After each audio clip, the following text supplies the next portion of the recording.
Good morning and welcome to the Mini Storage Messenger Self-Storage webinar series. I'm Poppy Behrens, co-publisher of Minico Publishing, and we're delighted to have you in the audience today. This is one of several informative webinars planned for self-storage owners, operators, managers, investors, developers, and other industry professionals. The sponsor of today's webinar is Coast to Coast Consulting, with company president R.K. Kliebenstein as our presenter.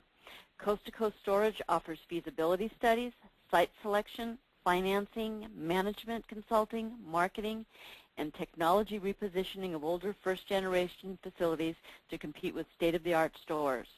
RK has more than 20 years of storage experience and is the co-author of the best-selling book, How to Invest in Self-Storage, as well as How to Make Money in Self-Storage and How to Make More Money in Self-Storage. RK began his self-storage career in 1985 and since has underwritten over $3 billion in self-storage transactions. This year marks the 30th anniversary of Mini Storage Messenger, providing the self-storage industry with in-depth news and information. Each issue of Messenger offers cover stories and feature articles on the most timely industry topics and trends. Monthly columns contributed by industry experts and accomplished business professionals address a wide range of topics including security, facility operations, technology, legal issues, legislative updates, construction, and development. We also publish a variety of other self-storage data sources, such as the ones you see listed. For more information, please visit ministoragemessenger.com. Throughout today's presentation, we invite you to submit questions. To do so, simply type your question in the question area. Depending on the time we have at the end of the webinar, we will answer as many of the questions as possible. Those that we do not answer will be answered privately by way of email after the webinar has been concluded. The webinar is being recorded and will be available for viewing on demand for our archives at ministoragemessenger.com. Today's presentation should run about 45 minutes with the remainder of the hour open to questions and answers. And now I'd like to turn you over to RK. Good morning, RK. Good morning and good afternoon, Poppy. Thank you so much. It's such a pleasure and a privilege to work with Minico on topics that are just so important in today's marketplace. It's very interesting. The emphasis now has shifted so much from the development of self-storage to making self-storage existing operations the highest profitable ventures that they can be. And as you know, attending recent trade shows, most of the buzz out there now is how do I make more money in self-storage? How do I get this tremendous asset that's been so good to me over a number of years to perform even better in the marketplace? And so with that in mind, I was able to put together the books, How to Make Money, and then the second book, How to Make More Money in Self-Storage, with my co-author, Jennifer LeClaire. So today my mission is really to help you with some informative tips. Some of them will be in the book, others will be out of book, but basically to share with you some of the philosophies that are used to generate more revenue for your self-storage property. When it comes to making more money in self-storage, there's really only three ways that you can make more money. You can either increase revenues, you can decrease expenses, or you can create equity. Those are the only three possible ways to make more money in self-storage. In the books, we go into specific strategies and examples for each one of those areas, and we'll try and take a few from each area today and talk about ways to make more money in all three of those important parts. So let's start right away with revenue growth, because that's the one that has the greatest impact. As you know, sometimes there are fixed expenses that really can't be dealt with very strongly to reduce expenses. You know, you can do certain things, but sometimes they are what they are. Equity growth is likely to be the most dependent upon the marketplace and not really upon the things that we can do as operators, although there are a few things as owners and operators we can do to increase our equity. So the one that we want to concentrate the most on is revenue growth, because it's right at the top line. And if we can get those top lines up, we can make more money. Now, we've got to protect our revenues from expense erosion. That is to say, letting the expenses go wild. It's always interesting to me to go into a self-storage store and to see how it's operated. And you know, there are little telltale signs, and remembering that the pennies all add up to the dollars add up to hundreds, and hundreds add up to thousands, and before you know it, it's all about the Benjamins, baby. So when it comes to making more money in self-storage, you can walk into any place of business, and you can tell how tight of controls they have. For example, and I know this sounds really, really small, but it's an attitude as much as it is an expenditure. If the paper clips they have are those little gold-plated ones, they're the most expensive you can possibly buy. That tells me that someone's really not watching over the pennies in that organization. Now, if they use the standard old gray ones like we use here in the offices of Coast to Coast, then I know that someone's watching the bottom line, and that would be me in this case. And so we don't buy too many of those gold paper clips. We tend to buy just these silver ones because they're the least expensive, and they usually get pretty well used around our office. We try and reuse them as much as possible. The point I'm trying to make here is if you're going to make more money, you've got to protect it from expense erosion and make sure that you're really working hard to protect it. The area that you can generate the most revenue in is obviously in your rents. Now, one of the problems that gets often experienced in self-storage is the confusion between occupancy and revenue. I have said many, many times that I'm sometimes mystified why self-storage owners would rather be full than rich. And that means that they're concentrating all of their efforts on physical occupancy and not economic occupancy. And so when you are working with every single prospect that walks through the front door, we want to view them as being eligible to pay the full price for what we have to offer. Now, I know you're going to tell me there's tons of discounts going on out there, and your competitors may be offering discounts, and so I have to offer a discount. Well, you don't know the mindset, and you don't know where every guest is coming from when they call you or visit your store. Let's face it, if it's 6:05 p.m. and they've got a U-Haul truck full of their prized possessions and they need to unload that truck and all of your competitors have gone home for the day, that's a full-price customer. I don't know too many places in the world that you start with a discount there. But time and time again, we fall into these habits of saying, gosh, because my competitors discount, I have to. So the very first thing is a change in mindset. This is a whole paradigm shift. Changes in latitude and changes in attitude mean we've got to think that every guest is eligible to pay full price. And by keeping that on mind, you'll be able to sell harder and keep those rents. We want you to keep abreast of prices. You need to have market intelligence. That means you've got to be in your marketplace, know what your competitors are charging, know what kind of discounts they offer so that you can stay ahead of the pack.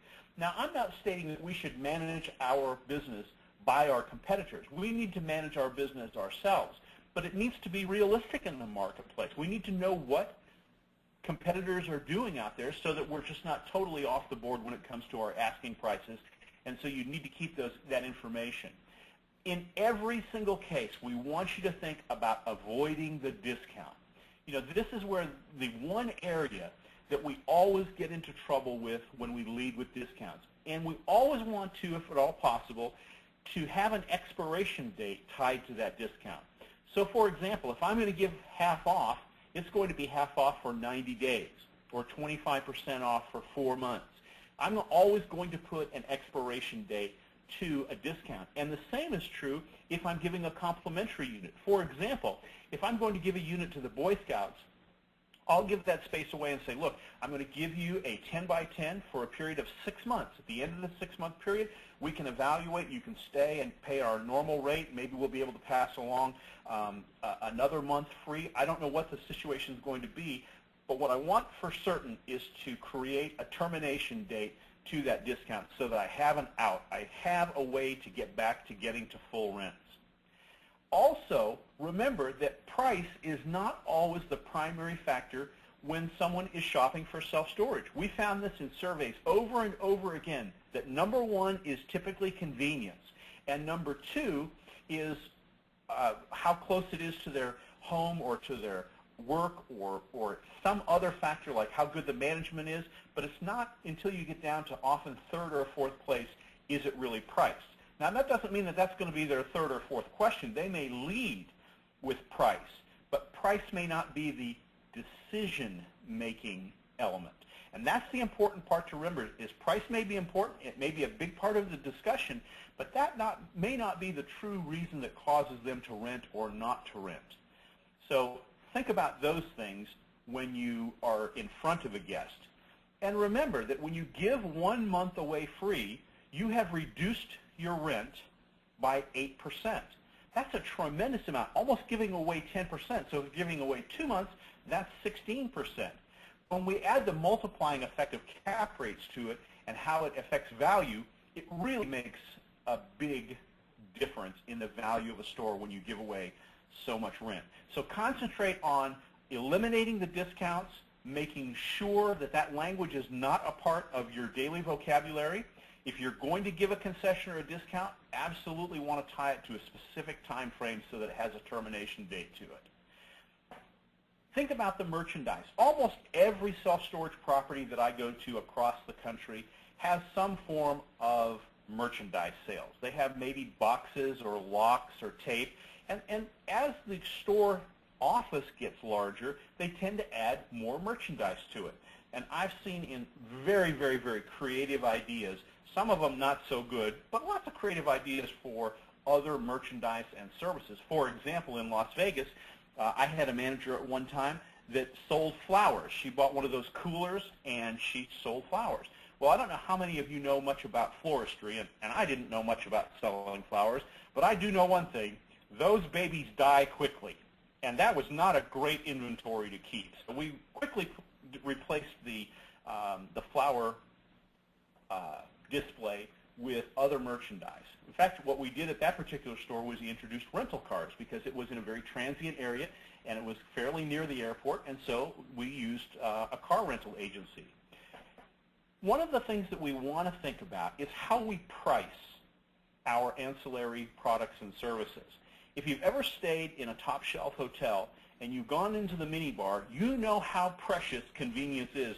When you start paying $8 for a Budweiser and $10 for a pack of peanuts, you know you have found convenience priced at its very highest level. Well, self-storage can be much the same way. Our guests come to us, and rather than get back in the U-Haul truck and roll it back down again and drive a block away to a discount retailer to buy a roll of tape, it's more than likely that they would just go down to the office and buy tape at the office if they needed it. And that's one of the reasons why we need to make certain that when we price our merchandise that we put sufficient margins in there to make that worth its while.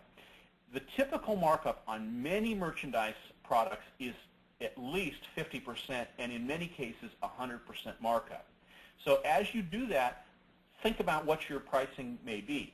I recently went down to a major discount retail store. It was Walmart, and I priced what they charged for tape and for bubble packing and some basic supplies. And then I went back to the store and I looked at our pricing, and when I added the two up, we were actually, even at full price, less than what they were charging at Walmart, because Walmart has some items at very, very high margins and some items at very, very tight margins. And so it was surprising to me to find that they really weren't all that inexpensive.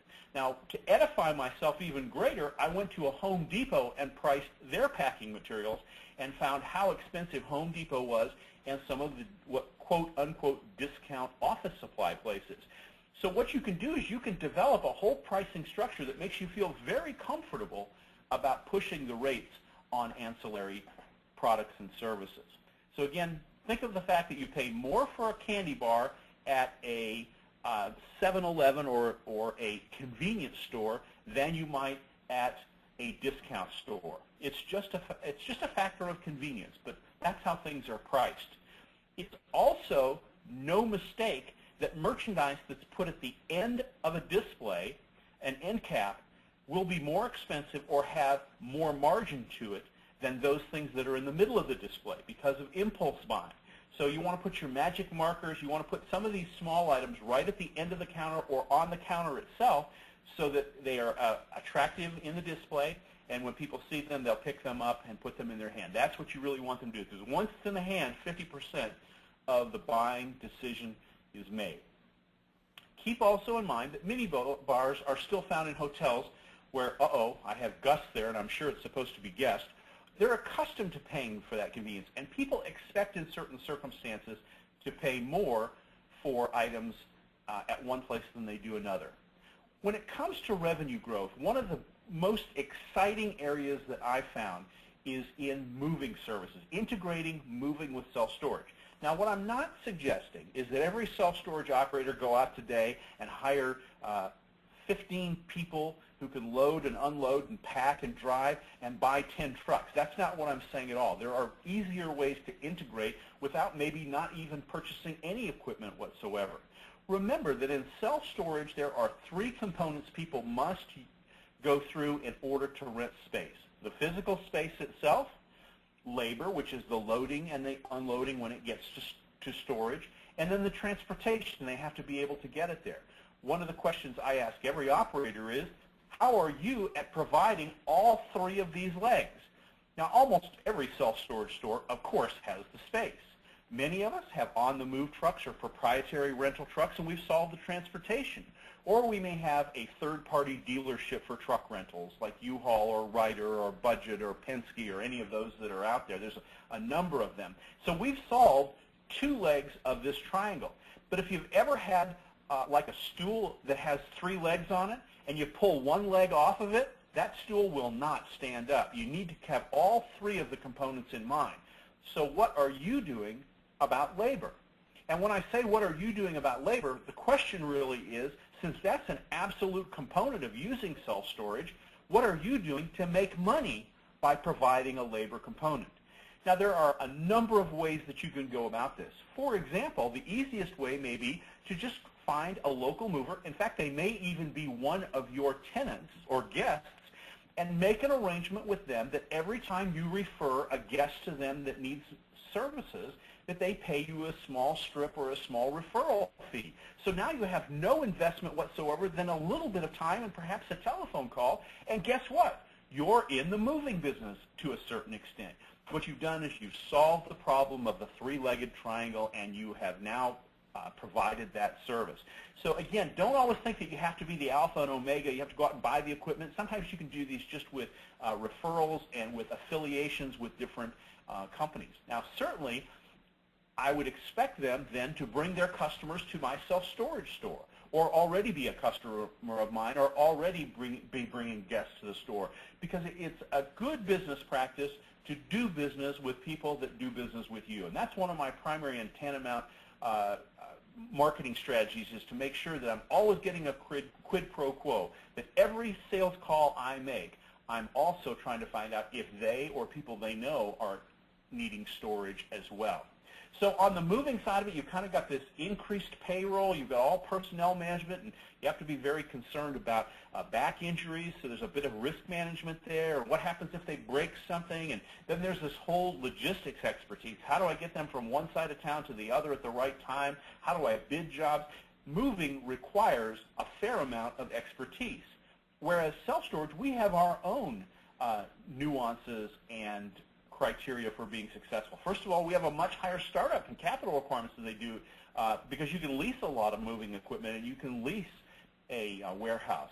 It takes us longer to get in lead time to get to break even than it does in the moving services. And the front end lead time is really, really filled with owner intensity. In other words, when we're trying to get our store opened up and full, it takes a lot of our brain power, energy, and time in order to get that store full. Plus, we have a significant number of pre-opening expenses like getting the store built. None of those are over on the moving side. So when you look at those two side by side, you can see pretty easily that self-storage has a huge lead advantage in terms of the two as an investment. If I were looking at either becoming a moving and storage or a self-storage operator, those are the things I would look at. So when keeping in mind the differences, it really comes back that self-storage is most often more profitable in the end and is also easier to get into.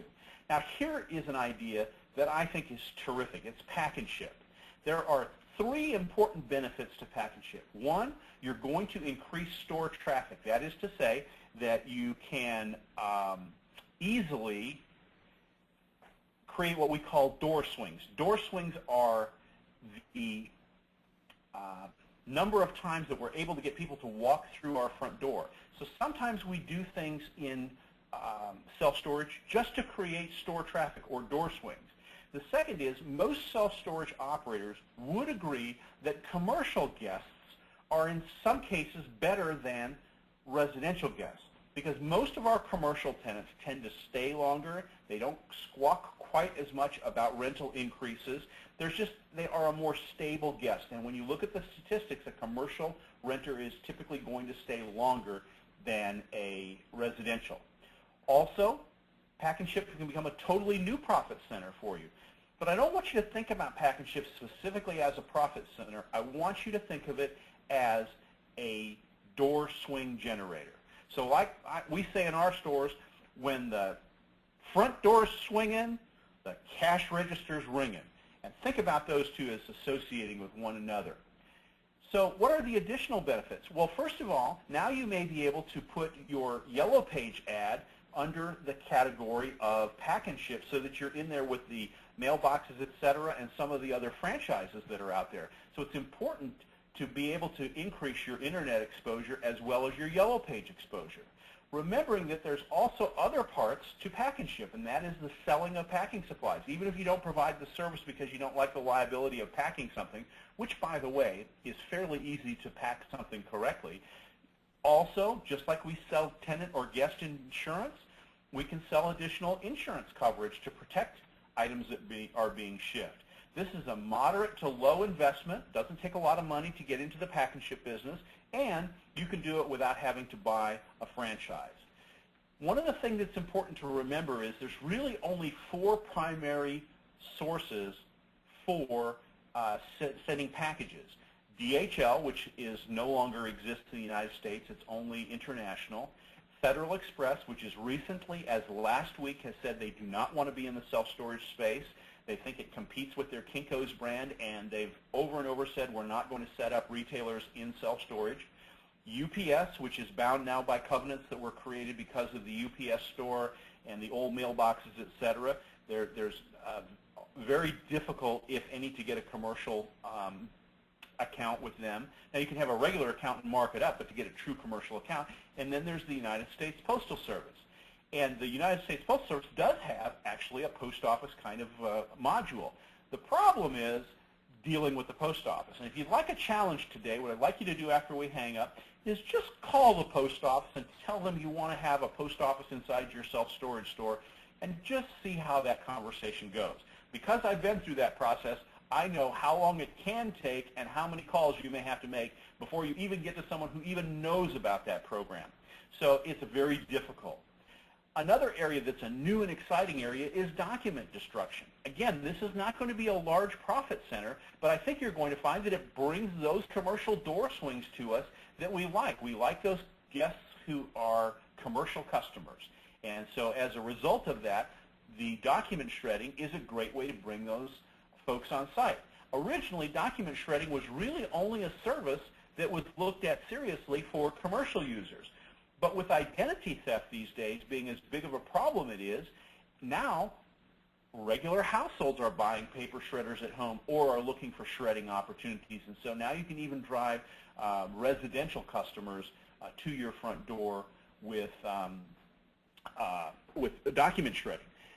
How about trying what we call loss leaders in the retail business? In other words, you have a product that you put out there and maybe you don't get the margins you want on it, but it brings traffic in the door. Now, I'm not advocating that we become bait and switch advertisers. What I am saying is that if you have a self-storage space that, let's say, it's highly inferior, it's got a post in the middle of it, or almost every one of us have one of those odd and quirky spaces in our property. Well, that's the one that you advertise that prices start as low as $9.95 a month. It's something to create buzz or to get people interested in your product. And so when they call on the phone and they've been calling around and people tell them it's $100 a month for this or $50 a month for that, your lead is to say prices start as low as $9.95 a month. Now, some of us have even gone out and purchased some of those small lockers. Now, they don't rent very well because they're not very practical. I wouldn't want to have a large number of them on my property, but I'd like to have one vacant one all the time just so I can say that my prices start for storage at $9.95 a month. It's creating an opportunity to start a dialogue with that guest that will move them to a higher price point and to become a renter that is paying the maximum that is appropriate for the size and the space that they need. At the end of the day, increased net operating income is the answer. That's what we're really going for. When it comes to figuring it all out at the end of the day, what we're really trying to do here is to increase net operating income. As I said in the very beginning of the talk, one of the things we've got to be very careful about is protecting our revenues so that we don't end up spending all the money that we've made when we've increased our revenues right from the very beginning. So that means we have to be very cautious about making sure that we watch our pennies on the back end. And that's why expense control becomes an important part of self-storage financial management and making more money in self-storage. One of the ways that you could do is to look at how managers are employed. Now, are these independent contractors or are they employees? We have to be very careful, and you should consult your lawyer or your counsel, your attorney, about whether or not it is appropriate for you to classify an employee as a contractor. One of the rules of thumb is that if an employee's hours are dictated, in other words, if you have certain hours you require them to be there, they may not qualify as an independent contractor. Well, if our self-storage store is open from 9 a.m. to 6 p.m., and you are the manager and we want the manager to be there from 9 a.m. to 6 p.m., we've dictated their hours. So we have to be very, very careful to make sure that we don't violate the laws regarding exempt and non-exempt employee classifications. That also is very appropriate when it comes to overtime, because if someone works over 40 hours, and there are even some circumstances where salaried employees can be eligible to receive overtime. So these are very complicated employment laws that sometimes are not very clear when it comes to self-storage properties and operations. But I want us to all be very, very cognizant, because when I say controlling expenses, it may be a part of risk management that if it's not appropriate for us to have an independent contractor, even though we think we may be saving money, it only takes one nearly catastrophic event like a wage and hour suit to realize that we saved no money at all in that process. And that's why you may be able to lease your employees. In other words, you use a third party that actually employs the employees and then leases them to you. In that particular case, the leasing company is responsible for making sure that that employee meets all of the legal requirements, that the laws are properly fulfilled, and it reduces your liability to a great extent. They may also be responsible for the hiring, the training, and if in case it might be, even the discharge of an employee to make sure it's done properly within the right guidelines so that we don't expose ourselves to a potential lawsuit or wage and hour suit. Well, what about trying to reduce hours? Here's an opportunity that if your property is fully stabilized, you have very high occupancy, that might be a time to consider reducing your staff hours. One of the days of the week that usually has the lowest amount of traffic, may not be the case if you have truck rentals, but if you don't have truck rentals, maybe Sundays. And you may be able, if you're open all day Sunday, to start cutting back on your Sunday hours and maybe to even possibly eliminate Sundays. Now, there's a couple things that I'm going to suggest you do if you want to think about reducing your hours. First of all, I'm telling you, you've got to have a call center. It just has to be so that someone is answering that phone even if there is no one at the office at the self-storage store. And I think it's critically important that your call center is actually able not only to just take reservations, but to rent space to a guest. So that if someone comes online, if someone calls the call center, that they're able to fully rent a self-storage space. And there are a number of call centers that have that capability, but that to me is a very, very important criteria for selecting a call center. They've got to be able to rent space. Now, there are some reasons why I want to think seriously about whether or not reducing staff hours is prudent. First of all, we want to make sure that there's no expansion plans in the foreseeable future, because tinkering with hours can be a good thing, but it's not good to be a yo-yo where they go up and they go down, because then people don't know what to expect when they come to your store. So you don't want to be changing whether or not you have extended hours or reduced hours several times during a year's period of time. For example, wouldn't it be tragic if we wanted to go to a restaurant and we found out that they decided they're no longer open for dinner, and here we are with a group of friends and we show up at the front door and find out that they've changed their hours to only serve breakfast and lunch. So you don't want to tinker with it too much, and you want to be fairly consistent. We want to make sure that we are nearly equal with the highest occupancies amongst most of our competitors. In other words, if you're suffering from occupancy issues, that may not be the time to start reducing your staff hours. We also want to make sure that those competitors who are close to us do not have funky hours themselves, and so we want to make sure that they're not offering very long extended hours. One of the things that we suggest for new store operators is take 1 or 2 nights out of the week and remain open a little bit later. Like, for example, Fridays, which Friday evenings tend to be one of our busiest evenings in self-storage.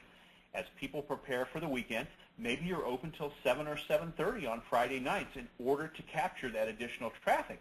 And as an offset for that, instead of being open at 8 o'clock in the morning, maybe we move our opening time to 9 or 9:30 in the morning so that we can extend it and cover the store and staff it at the times when the traffic is the highest. We also would want to consider whether or not there are new competitors on the horizon, because they may be the most aggressive in the marketplace, and I'm not sure I'd want to be cutting back on my hours and my staff at a time when a brand new competitor is coming out and is really going to be aggressive in the marketplace. We want to try and do this when our rental rates are already at the top of the market, when we're pushing those rents to the highest possible levels. And then make sure that we're looking at our traffic reports to see when our patterns for guest exposure is. When are we seeing the most number of phone calls during the day, or during the week, and during the month, and when are we seeing the most number of actual visits during that period of time? All those things create a diagram or a footprint for us in order to determine what our hours may be. As I said earlier, one of the most difficult areas to make an impact in is value growth. That is creating equity in our property. But interestingly enough, there are some things you can do.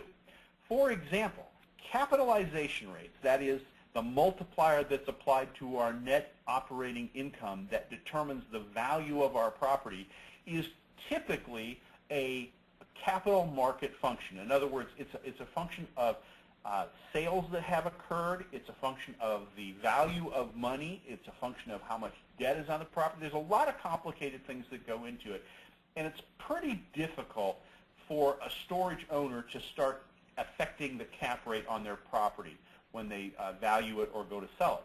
Now, value is important because you may be refinancing the property, even though refinance is a little bit difficult right now in this current economic condition. However, that's still an important influencer to us as we look at the value of our store. So while this may want to be one of the toughest things of all of us to accomplish, keep in mind that the more a buyer is willing to pay, the lower the cap rate. Now, if you're not familiar with cap rates, one thing to remember is that the lower the cap rate, the higher the value. It's not like multiplication, it's actually division. You divide your net operating income, which is your income before you pay your debt service. You divide that by a cap rate, which today somewhere in the 8.5% to 9% range and creeping upward will mean that the higher that number is, the lower the value or the price of the property is. So we're actually trying to, in this particular case, in order to increase value, we need to decrease the cap rate. So how can we do that in terms of value growth if we're selling our property? Well, first, one thing we can do is ask for a higher price. That begins to set that cap rate downward. That doesn't mean we necessarily will sell the property or value the property at the higher price, but we have to start our negotiation somewhere. And in real estate, most real estate investors are, to some extent, they're horse traders. They're negotiators. You probably have heard about the book, The Art of the Deal. Well, that's the whole Donald Trump thing about it's not really what you buy, it's how you get in the game and how you buy it. There are entire businesses that are built on helping you to negotiate and to bargain. I believe there's a guy by the name of Mr. Karras who puts on seminars about negotiating techniques because it's very important. It's as important in some ways for ourselves at the front counter as we are negotiating prices for renting self-storage space as it is for a broker to be representing us in selling our property. So it can be used at all levels of the ownership and management experience. The next thing that we can do, which is a common problem for those of us who represent buyers of self-storage properties, is that the net operating income is inflated. In other words, what they've done is, for example, let's just say that the property does not have a professional third-party fee management company, which typically in self-storage, their fee is 6% of the collected rents. I see brokers packages all the time, for example, that put a 5% management fee in their broker sales package. Well, unfortunately, if the buyer doesn't perform proper due diligence, they may think that the property could be managed for 5%, and there are not very many circumstances where a 5% management fee is appropriate. But that does raise the value because it increases the net operating income, and therefore it helps to influence the actual sales value of the property. The other thing we can do is create more income opportunity, like adding the pack and ship center or some other exciting ideas we talk in the book about, like adding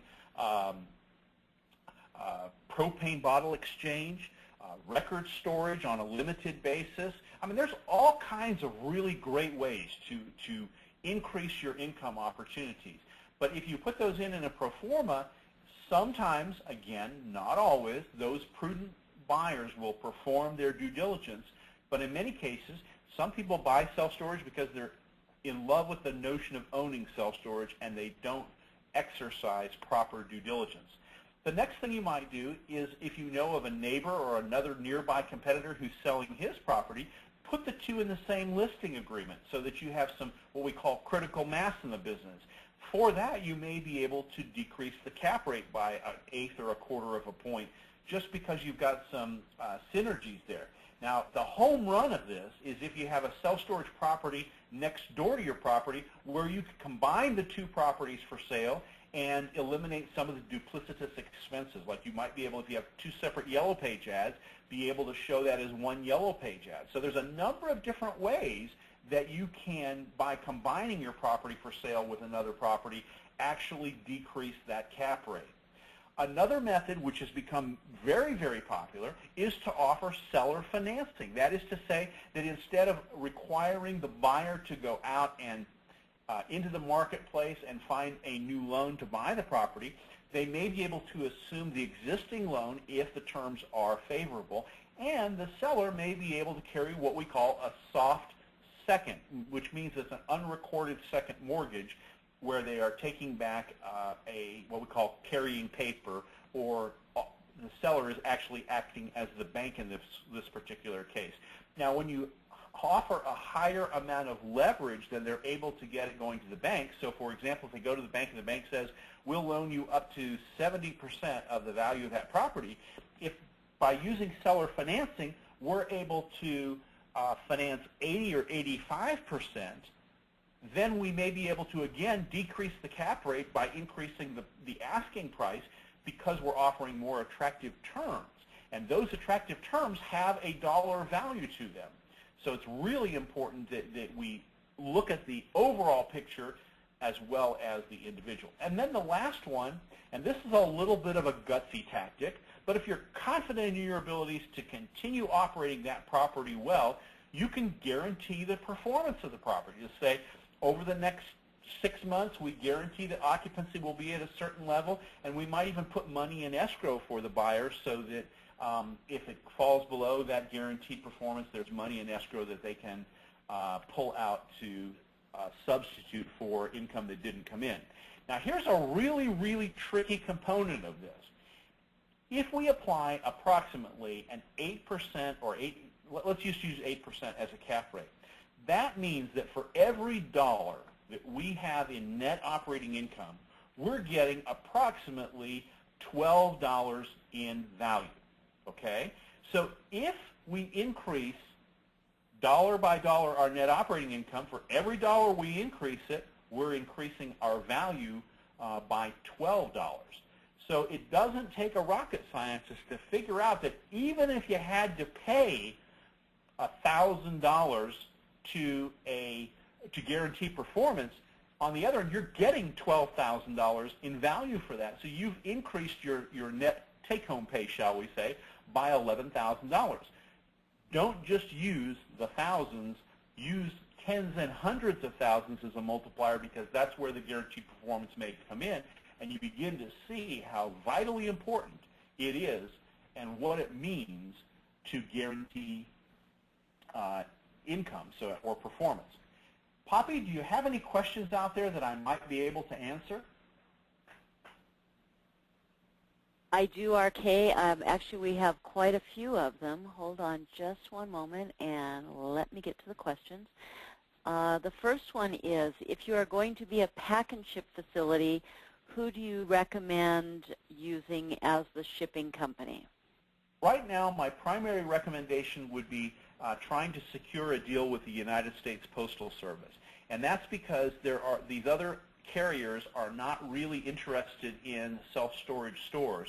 And right now in this environment, I would say it would be the United States Postal Service. As little as 9 months ago, even though we had some suspicions that DHL was having significant financial trouble domestically, I would have said either DHL, UPS, if you could get it, or the post office, and I probably would have put DHL at the top of the list. But this is a moving target, so to speak, and today, if you asked me that question, I would say it would be the USPS. But buckle up, boys and girls, because it's going to take you a whole bunch of time to figure out how to get the USPS thing done. We at Coast to Coast have figured that out because we've been through the process now. We know where we have to go to get it done. But as you approach that, just understand that don't give up, because you're going to get frustrated. I guarantee you're going to get frustrated. So it's a matter of good sticking with it and persistence, perseverance, and in some cases perspiration. And RK, we also have some articles available that kind of gives a breakdown of what you need to know if you're going to apply to be a U.S. Postal Substation, and those are available at ministoragemessenger.com. So that might help as well. Next question. I have several family members working for me, mother, daughter. Are there exemptions for them? Meaning exemptions in what way? I don't know. That's what the question says. I think in terms of exemptions, are they talking about, are they exempt from the laws regarding employment? And I'm not an employment lawyer, and I don't play one on television, so I don't want to give legal advice here. I want to take this from a practical perspective. First of all, those of you who have worked with relatives, you know that this is a sticky wicket to begin with. I mean, there are a number of different dynamics in a family that occur that make working with relatives a bit difficult. If you are just splitting up the profits at the end of the day, in other words, you're not taking salaries necessarily, but at the end of every month, let's say there's $100,000 in profit, and you each divide it 3 ways. You each take $3,333 home. That would not be construed as necessary an employment arrangement. So you may not be subject to any of the hourly restrictions or wage and hour laws. But if you're writing a paycheck, and that's usually the test, and again, I'm hoping that maybe some attorney will zip in here with a comment that you can read, but if you're treating them as an employee and they have a time card and they receive a paycheck that is dependent on the number of hours they're working, they must follow the wage and hour laws. And again, while everybody's friendly, it's all good. But when something happens in the relationship, that's when it usually becomes a problem or an issue. Okay, next question. What is the typical referral fee from a moving company? It will depend on the size of the space that they have referred. I like to do it on a sliding scale so that I'm rewarding them for the bigger guests that they bring to me and the bigger spaces they rent. I might suggest something like $25 for a 5x5 ranging up to $100 or $150 for a 10 by 15 or 10 by 20.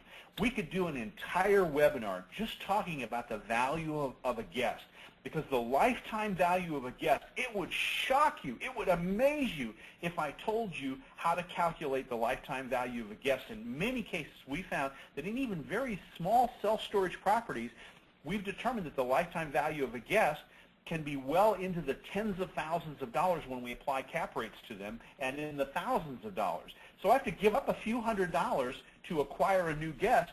I don't see that as a particularly big risk. Do I like writing the check? Oh, no. But do I understand the value of it? Oh, yes. Okay, great.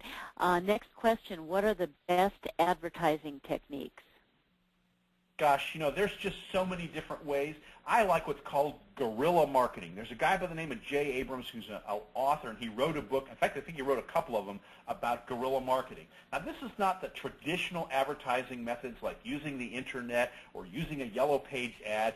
This is that where we go out and we just get our fingernails dirty and we wear out some shoe leather visiting other properties. Now, here's the one I'm going to give you that if you have a proprietary truck, like an on-the-move truck, have you thought about going to the apartment communities in the nearby market to your self-storage store and allowing the apartment communities to have their tenants use your truck for moving into the apartments if you get the referrals on storage? Now, of course, you wouldn't want to do that on days where it's the truck's already reserved for our VIP guests.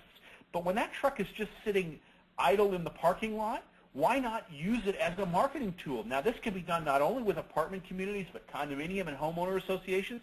And even if you have some prolific realtors in the market who are really hotshot home sellers, well, those are the folks you go to and say, look, I want to help you sell houses, and I know you want to help me rent space. So can I help you with storing the things that are being in homes that are staged? Or if you're recommending that they clean up a home in order to sell it, that we be the storage solution. And if you'll send your guests to me as customers, I'll send my guests and customers to you. And if they need to use the truck for move-in, it's available to you. Okay, great advice, RK. Next question, what commissions do you recommend for salespeople getting units rented? I like to put a bonus structure in that covers a wide variety of methods of helping our salespeople, managers, customer service representatives, whatever we want to call them, maximize their bonus opportunities. Now, I don't like just giving money on churn. In other words, just because they turn units, it doesn't really incentivize them to help with customer or guest retention. So I like to pay a smaller bonus for every space that's rented, maybe $2 to $5, or if it's a larger space, maybe $10. Now, if I have a lot of inventory, for example, let's say I've got a glut of 10 by 10s that are available, I might really punch those up and say, look, for the next week, I'm going to pay a $25 bonus or a $50 bonus for every 10 by 10 that you rent during that period of time. And then after that period of time, just like the discounts, it's going to have an expiration period to it. The other thing is I like to layer in on, and those are paid, by the way, on a weekly or at the worst case, a monthly basis. Then on a quarterly basis, I want to pay based on what our store performance has been. The way I look at it is when the store owner makes money, that's when the manager or the employee should make money. So I always suggest that we create bonus structures based on the increase in net operating income. When the owner makes money, now the employees get a piece of that. That means that in good times, we're going to do very well with that program as employees because we may be getting those bonuses. In lean times like we have right now, it may not be as profitable for us.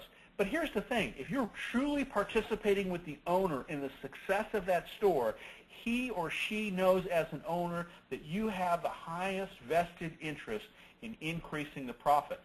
One of the ways, the telltale ways we can tell that is, do you turn the lights out when you walk out of a room? If you're not turning the lights out, you're not caring. If you don't pay the electric bill yourself, it's being paid by the owner, you may not take the time to turn that light switch off. But an owner who walks on property and goes perhaps into the resident apartment or looks through the windows and sees that the lights are on, they know that the employee may not be working as hard to protect that expense erosion. So I like to bonus based on that. Okay, great advice again.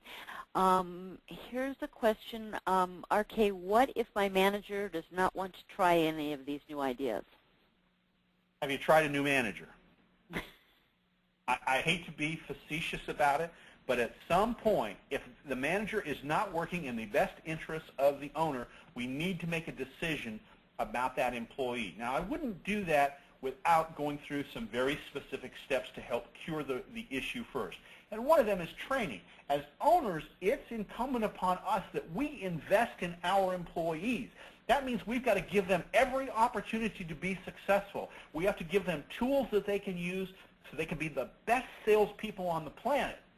But if you've tried everything else and then you just get a bunch of pushback from your manager about, I'm not going to do a package ship program because I don't have time, look for the telltale signs. Let me tell you right now, if Jerry Springer or Oprah is on the television in the office, I guarantee you they've got time to do package ship.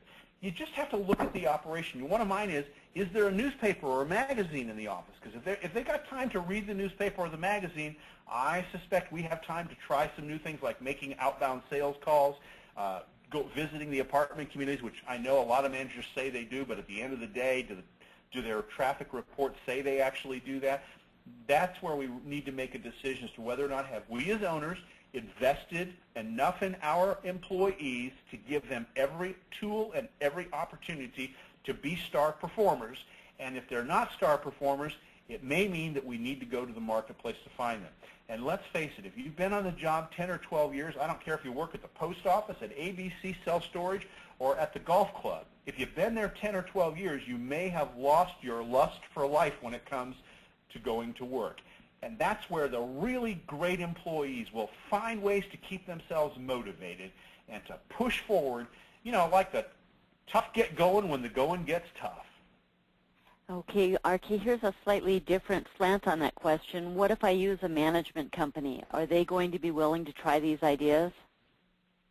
Once again, and we could do we have 2 or 3 hours to answer this question, Pop? No, we've only got about 3 more minutes. Well, I don't want to be hard on management companies because they serve a very valuable purpose and place in the ownership of self-storage, particularly for absentee owners.